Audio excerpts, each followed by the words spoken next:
Nahulog na rin sa kamay ng batas ang top 7 regional most wanted person na may kasong rape at sexual assault matapos siyang maaresto sa bisa ng warrant of arrest na isinilbi ng Davao City PNP sa Baguio Proper District, Davao City. Ang operasyong ito ay patunay lamang ang PNP ay hindi tumitigil sa paghuli ng mga taong nagtatago sa batas. Patrolwoman Queenie Babes arendain sa balita. Arestado ang isang top 7 regional level most wanted person sa patuloy na sinasagawang Manhunt Charlie operation ng mga tauhan ng Baguio Police Station sa Barangay Baguio Proper, Baguio District, Davao City. Nito lamang Hulyo 8 taong kasalukuyan.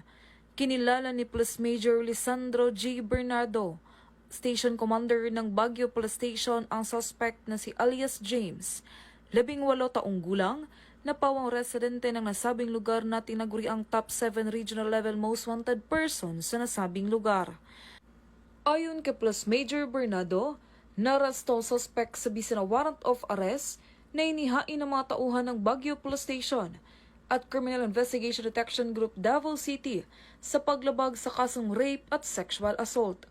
Sa katunayan, ang suspect ay nasa kustodiya na nasabing istasyon upang dumaan sa tamang disposisyon. Samantala, ang laban kontra kriminalidad ay patuloy na pinapaigting ng Police Regional Office 11 sa pamumuno ni Acting Regional Director, Police Brigadier General Joseph Reyes Argiles, alinsunod sa kampanya ng Bagong Pilipinas na panatilihin ang kapayapaan at kaayusan tungo sa pagsulong ng bansa.